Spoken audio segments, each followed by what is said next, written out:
Let's take you to that EFF a 10th anniversary delegates, which is taking place in Johannesburg, where the leader of the EFF is currently on the podium. Once he jumps into that door and become a white monopoly capital, he will see the might of the EFF himself. The world was experiencing a persistent conflict between labor and capital when the EFF was formed. Here in South Africa, the struggle was highlighted by the workers' strike in the platinum belt of Marikana in Rustenburg. When mine workers demanded 12,500 minimum living wage, the ANC-led government responded with violence and killed them, resulting in 34 mine workers losing their lives at the hands of the South African police services.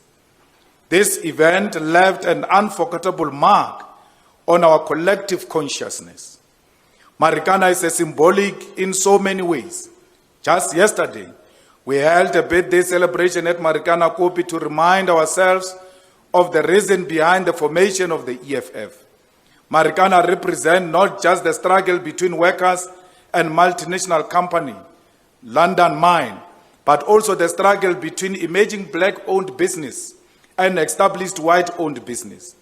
Marikana reflected the painful reality that those who control and benefit from our mineral resources, financial sector, agriculture, and what remains of manufacturing are the very same individuals who profited from colonial and apartheid laws and government. There is something about Marikana that many in business community may not have recognized or understood. Marikana also served as a reminder of the escalating inequality we continue to witness in the post-apartheid South Africa. This path has led South Africa into conflict with itself, a war that will not have any winners, but will leave us all as losers unless we come together as political parties, business and key stakeholders, strengthen our multi-party democracy, and support all initiatives that will promote participation in the election system like Mazoti did.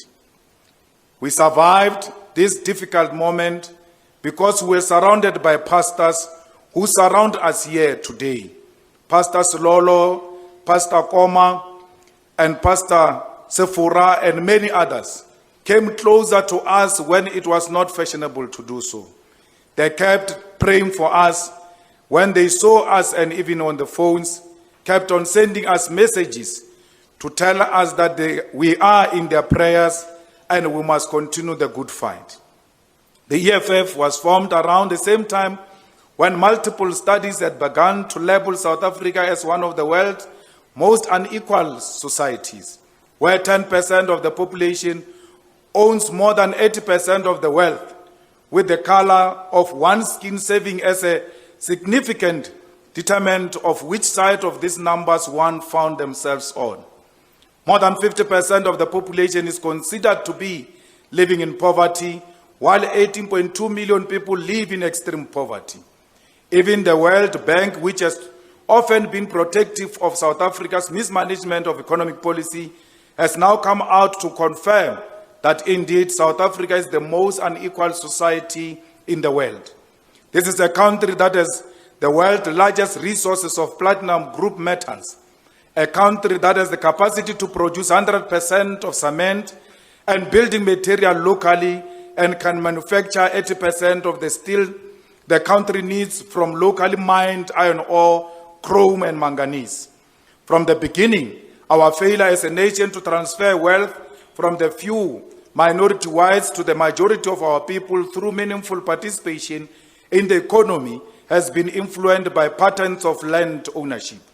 This was confirmed by the first land audit published in 2013, which revealed that 79% of land was privately owned and 14% was state-owned.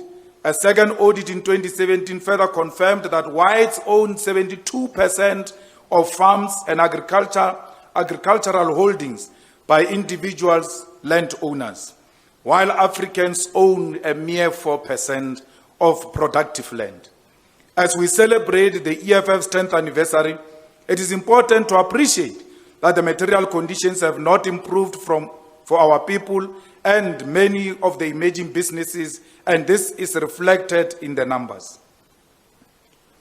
When we formed the EFF in July 2013, South Africa's economy was experiencing a growth of 2.5%. In the past 10 years, our economy has continued to regress without any concrete or believable response by the government. Between the years 2019 and 2022, South Africa's GDP only grew by 0.3%. In 2013, more than 7.7 million people were unemployed. The unemployment rate was at 35.6%. Today, 11.9 million people are unemployed. The unemployment rate today is 42.4%. What is more concerning is the fact that for the first time in the post-apartheid South Africa, more than 50% of people who could be at institutions of higher learning, training or employment are sitting at home doing nothing. In 2013, the inflation rate stood at 5.7%. However, as of the end of 2022, the inflation rate was recorded at 6.9%. The lending interest rate was a little over 8% in 2013. Today, the figures has increased to 11.75%. Many of the working class families and small businesses already under pressure will lose their homes and livelihoods. Government finances have deteriorated even further than they were when we formed the EFF in 2013. And this demonstrates the mismanagement of economic policy. While we speak of numbers, those of you in the business community have experienced this firsthand. In 2013, the debt service costs were recorded at 88.3 billion, constituting 2.8% of the GDP. Today, the figures has increased almost fourfold to over 340 billion a year. Today, we spend more on servicing our loans as a country than we do on basic education, and we spend more on servicing our loans than we do on health. Our nation's overall gross loan debt has increased from 1.4 trillion, which represented 38.6% of the GDP in 2013, to 4.3 trillion, accounting for 73.6% of our GDP. These figures are not only a reflection of the worsening state of the economy or public finances, but it is also a clear indication that the much celebrated National Treasury is not celebrated for managing our finances properly. The National Treasury is celebrated for insisting on neoliberal policies, even when there is empirical evidence that these policies are doing more damage than good, particularly for businesses. We must take a closer look at the role of the National Treasury in the collapse of our economy and public finances. We are not surprised by reports that the same department has the highest number of unqualified senior managers. The challenge we face as a country is not only the collapse of the economy and our public finances. There is a deliberate collapse of the strategic state-owned companies that should be at the forefront of South Africa's reindustrialization and development. Also, it is the very same SOEs that must create downstream opportunities in logistics, energy generation, manufacturing, and other key sectors for business. Take a look at Denel, for example. For the past 3 years, the company has struggled to pay salaries for its roughly 2,800 employees. Employees were forced to go to court to get their salaries.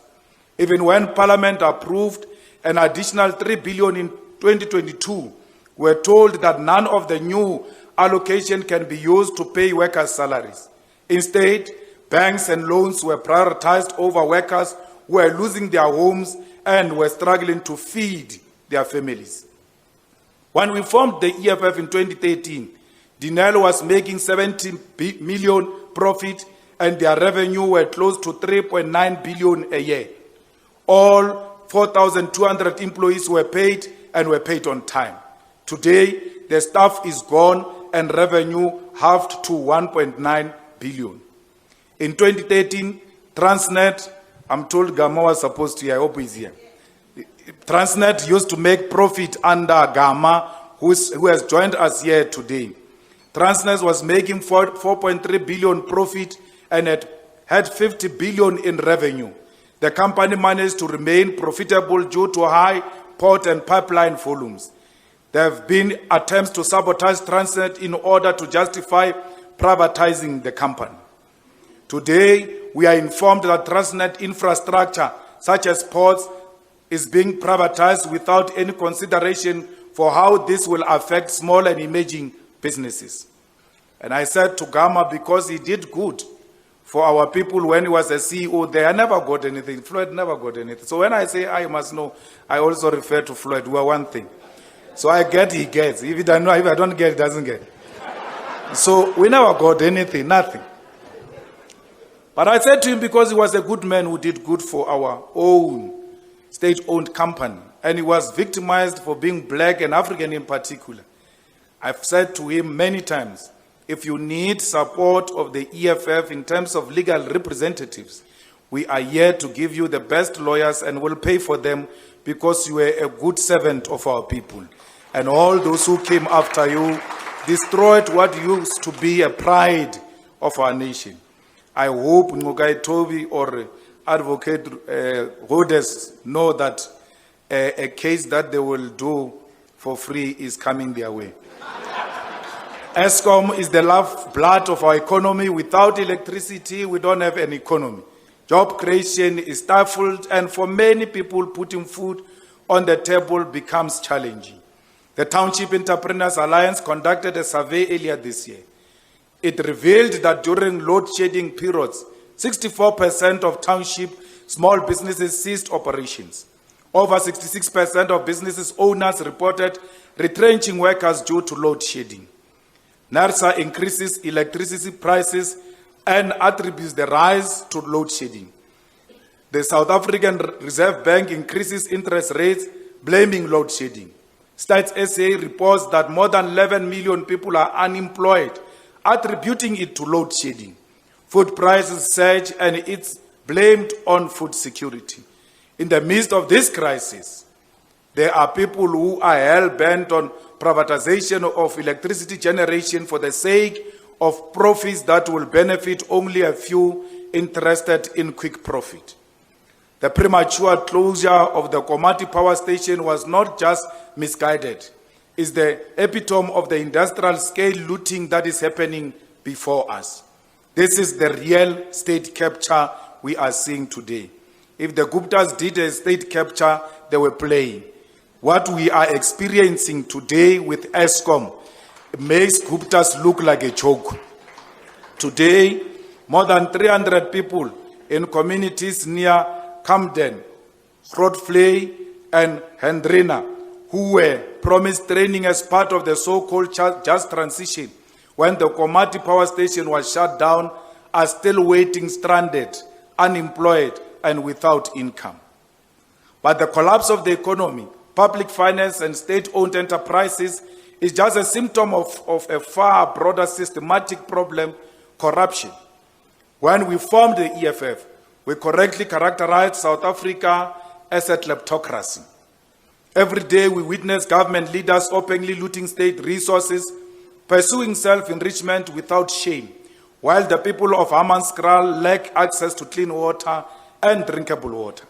The people of Spruitview in Mooiplaas live in a dump site.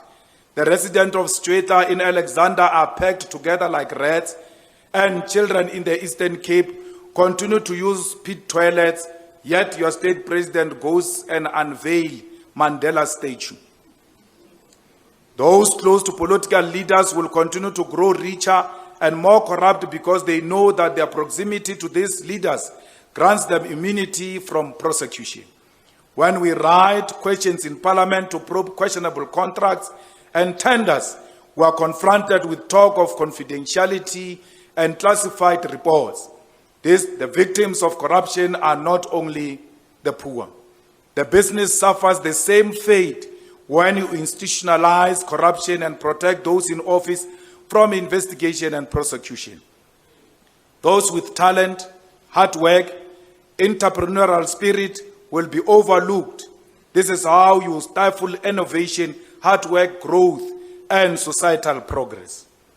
What is even more concerning is the fact that you can face prosecution for being seen with the leadership of the EFF, for refusing to support certain ANC leaders, or for choosing to speak out against corruption. You can be arrested for reporting corruption and have the one who is corrupt promoted to the highest office in the land. We have a personal experience of persecution that are motivated by political vendettas and agendas.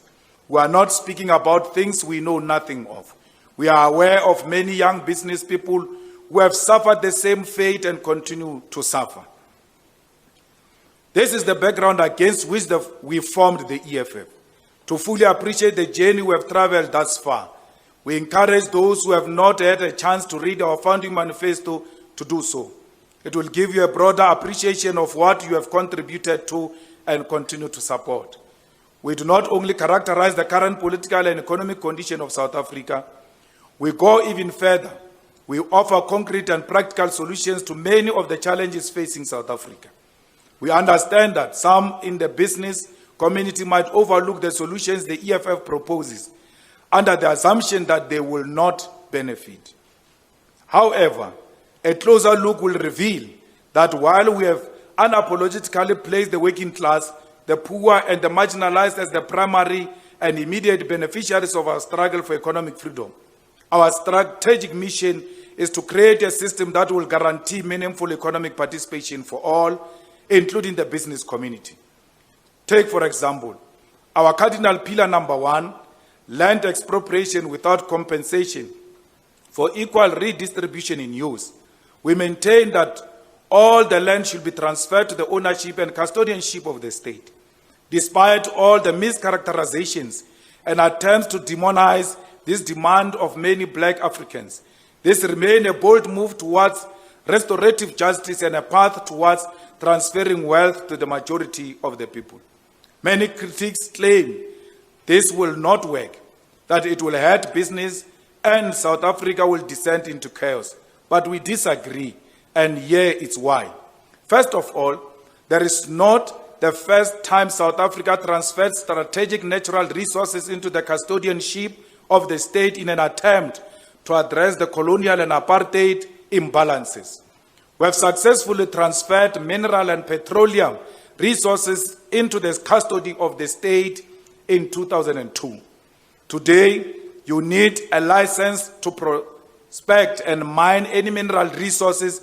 Even with the license, the minerals still belong to the state on behalf of the people of South Africa. The same applies to water. All water is subject to the state control. None of you here has ever woken up one day and said, because the water is owned by the state, I feel like a less owner of my water that comes out of my tap. Yet you are not the owner of the water. The water is state-owned. You have never felt like the water coming through your tap is brought to you by someone else. You always felt that it is your water. Even when your children play with it, you always say to them, do not play with my water. You never said to them, do not play with the state water, because you know you are the state. We assert that the state custodianship of the land under democratic and effective state will give businesses a predictable business environment. Our policy is that business will get land use licenses for 25 years, which can be renewed if the land is used as planned. This is not only about history deciding who gets what, where the beneficiaries of colonialism and apartheid will continue to benefit. We must address historical imbalances, support innovation, value creation, and entrepreneurial spirit. What many people don't know is that many multinational corporations are not interested in owning land. They will prefer a situation where they lease land in special economic zones with secured land tenure to operate their business. No one owns land in Atlantis Special Economic Zone. No one owns land in Nkomazi Special Economic Zone, Richards Bay Industrial Zone, East London Industrial Zone, Dubai Trade Port, and other special economic zones.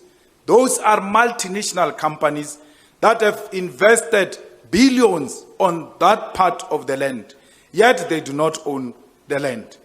Business does not need to own the land. It needs a guarantee of a land tenure. And that's what business should be obsessed with, not to be obsessed with I own this or that. As long as you are guaranteed that your investment will come back and government will protect your occupation of that land, it's enough. Companies set up operations in these special economic zones because they have land tenure security. They get access to preferential 15% corporate income tax. They qualify for tax relief, building allowance, and many other businesses benefits. We'll soon introduce this in the Ekurhuleni municipality where we own. If you pay closer attention to the details, the EFF land policy assures a supply to the private sector and businesses. Consider agriculture, for example. Small-scale farmers will receive meaningful state subsidies, support, and protection. This is the only way we can rebuild the agricultural sector into a vibrant sector and support of the young black women and men who are venturing into this sector. From this, we can build a steadily locally supply for businesses in food production, packaging, and retail. But we go further, and I said that to ensure that agriculture is sustainable, the government must source over half of its food needs from small-scale farmers. The government procures a lot of food for school nutrition programs, for hospitals, correctional facilities, police training facilities, the army, and many other facilities. This will guarantee constant demand and sustainability of agriculture and many other sectors. Our land expropriation policy is not just about correcting historical imbalances. It is also about economic growth, fair competition, and transferring wealth from the few to the many. We can correct the historical imbalances and grow the economy at the same time. Other example is our proposal for the nationalization of mines, banks, and other strategic sectors of the economy without compensation. We are often told that nationalization of strategic sectors of the economy will collapse the entire economy, but we see it differently. When the state controls strategic sectors of the economy, we do not only protect our wealth as a nation, we are also able to plan long-term and transform our society in a much coordinated manner. We need to control land, mineral resources, telecommunication, and transport infrastructure because the development of these sectors should be for the collective benefit of all and not for profit. We are not saying that business should not participate in these sectors, but the development of these strategic sectors will inherently stimulate industrialization and beneficiation within the country. You will need local business to have robust capacity to respond to the demands of downstream development, and this will require the development and promotion of skills.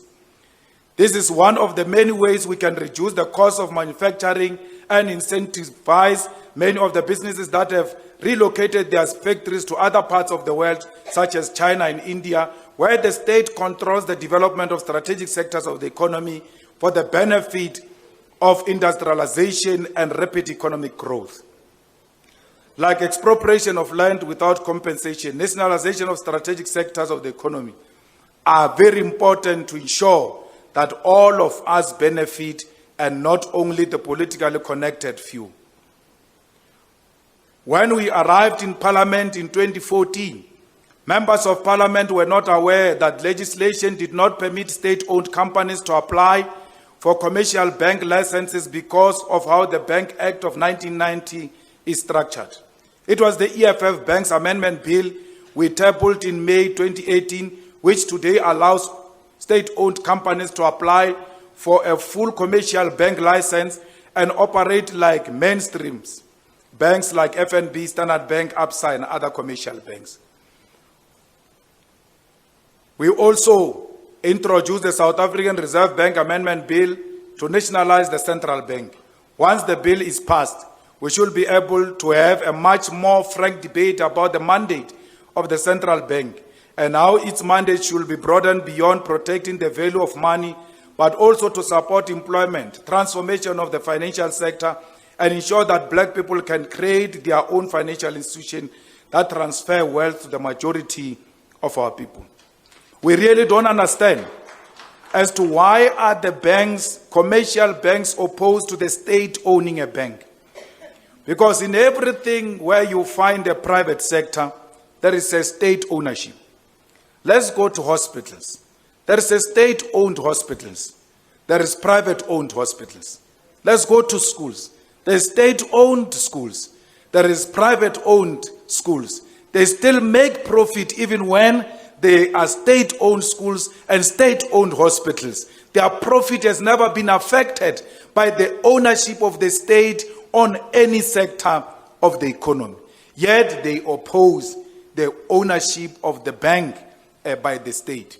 We really do not understand why should the Reserve Bank own shares as a regulator in the African bank. The Reserve Bank must transfer those bank shares to the Treasury, which will own the African bank on behalf of the state, because Reserve Bank has got no business in participating in the ownership of banks. We take the African bank, we make that bank commercial, we make loans accessible to black people who are always rejected when they ask for the loans, for simply because they are black. We need a bank that will be biased to the working class. We need a bank that will be biased to the Africans. We need a bank that will make you be able to buy houses and be able to buy cars, because transport is not luxury but a necessity.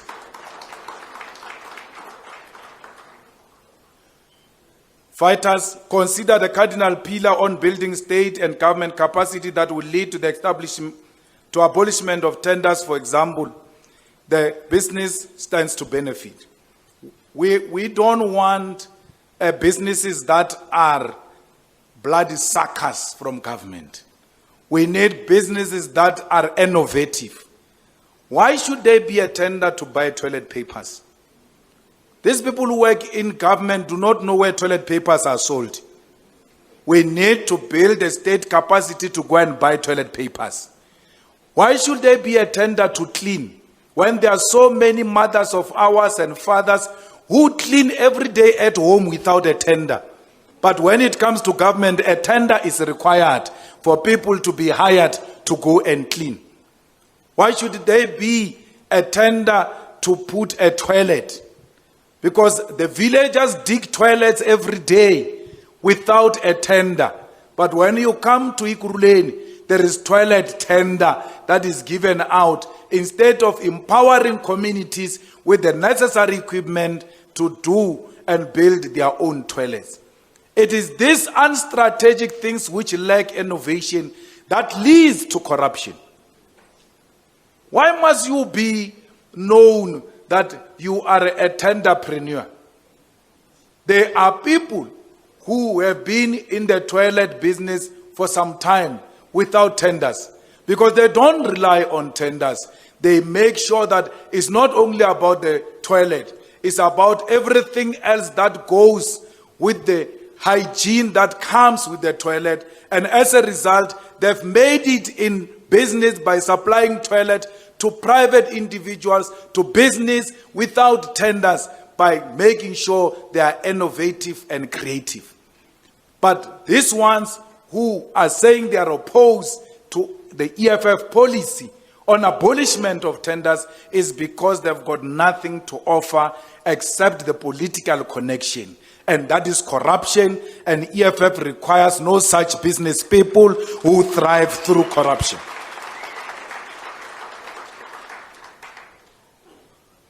Our goal is to transition from a nation that exports raw material and imports finished goods to one that exports manufactured goods and services. This not only diversifies our trade profile, but also strengthens our internal capacity, leading to job creation and skills development. This is the most practical way to shift from exports led by platinum, gold, iron ore, diamonds, and coal to labor-intensive export sectors such as textile, furniture and wood production, footwear and leather goods, seafood processing and agro-processing, semi-finished and finished goods. However, none of these changes can occur unless we tackle corruption head-on. We must strive for open, accountable, corrupt-free government and society free from fear of being victimized by the state. And we must do this aggressively and unapologetically. This is why we advocate for state agencies to possess the necessary relative autonomy, freeing them from the micromanagement and manipulation of the state. The heads of the National Prosecuting Authority, the Public Protector, Busi Mukwebane, is also here with us today, the National Police Commissioner. All Chapter 9 institutions should be appointed by a joint merit-based process involving the executive, parliament, and judiciary. There should not be appointment by a president who could potentially manipulate those appointed through his or her capacity to make such appointment. Advocate Busisiwe Mukwebane is such an example of how the president can abuse his power if he's allowed to appoint the public protector. The public protector, Busisiwe Mukwebane, was suspended because he asked questions. He sent questions to the president. And the president said, how do you ask the big men questions? Where's you, African woman? You are disrespectful. From today, you shall be harassed until you see your grave.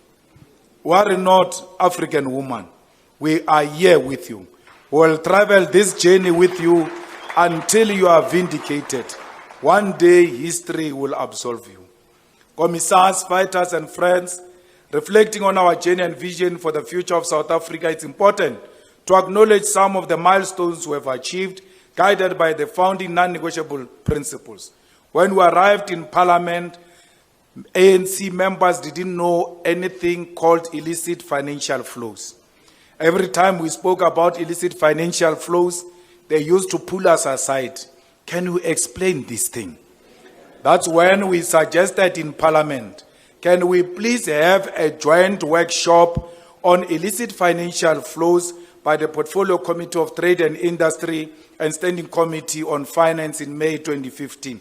For the first time they had that. There was something called illicit financial flows and tax avoidance. We arrived in Parliament to educate the illiterates. We have not only raised awareness but also provided practical solutions. We have offered concrete proposals for laws and policies that will combat illicit financial flows and curb base erosion and profit shifting. We also extended our efforts beyond Parliament and making oral submission to the Davis Tax Committee in July 2015. These actions have led to real results. For example, today, an interagency team led by the Financial Intelligence Center and including the National Prosecuting Authority, Director of Priority Crime Investigation, and the South African Revenue Services works to combat illicit financial flows. This collective effort was born out of our assertion that without cooperation between state institutions, these illicit flows will persist unchecked. We called it a cross-agency task team, a multidisciplinary team, and they call it interagency team, but it's the same concept we introduced when we arrived in Parliament. These are the people who say we are owned and controlled by Mazoti, that they accuse of engaging in illicit financial cigarettes and all of that. Why would we engage as an organization of Mazoti in combating illicit financial flows to a point where we come up with committees to check that we avoid these illicit financial flows, because we do not agree with anything that wants to undermine the law. And if Mazoti was owning the EFF, or if Mazoti was engaged in illicit cigarette, he will not finance or support an organization that will undermine his operation to maximize in profit. So these two do not speak to each other. He supports this organization because he too is tired of illicit cigarette and illicit financial flows and tax avoidance in South Africa. He is tired of corruption, and he speaks on daily basis of how much he feels that the EFF should fight more to combat corruption and make sure that we restore South Africa to its former glory. Comrades, Eskom has collapsed. There is nothing more we can do to save Eskom for as long as these people who are in government now continue to control this government. We have said, fighters, it will be unwise to reflect on the past 10 years of unbroken struggle and not speak about how these people have collapsed the most important organ of our state. In everything we will do in future, we must ensure that there is a dependable supply of electricity. Without electricity, many of our people who have supported us in the past will be left with no choice but to either close their operations or opt for relocation to other parts of the world where there is a reliable supply of electricity. We have made concrete proposals on various platforms and in areas where we govern, such as Ikuruleni, Nelson Mandela Bay, and eThekwini. We will continue to implement this. We must do everything in our power to ensure that there is electricity supplied to all essential services and business. For as long as business does not get electricity, we must forget about growing the economy and creating jobs for most of our unemployed young people. We must look at the short and medium-term solution, which will use a combination of hybrids, off-grid, microgrid electricity solutions. We must engage trade partners in China and Russia who are willing to build, operate, and transfer contracts to build additional electricity generation capacity in shorter time frames in a more affordable way. We should continue to demand the National Treasury and all relevant departments and ministers establish a comprehensive conditional grant which will assist municipalities with hybrid and off-grid solutions that support businesses to continue operate even during load shedding. We must help all women to get business opportunities in both private and public sector. Our inability to empower women will perpetuate apartheid and colonial legacy. The youth, together with our women, should be at the center of our economic emancipation. We must empower women without seeking any favor from those women, because anyone who asks women or who wants to empower women and asks for sexual favors, that person is equally a rapist. If you hire women in exchange for sex, you are a rapist. If you give women business in exchange for sex, you are a rapist. You are not different from murderers, and you must be ashamed of yourself. When it comes to business, we must never look at sex as a prerequisite for the empowerment of our women. They are equally capable. They are not a tool to be used in a bedroom. They have the right to get all the amounts of tenders we give to men. They've got a right to be CFOs, and they can make better CFOs. Ask me, I know with this one of mine. If you give her money, you will struggle to get it back from her.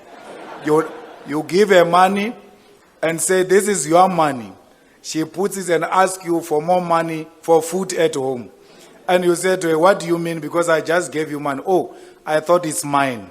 And then there will be another money for the house. That's how much they know budgeting women.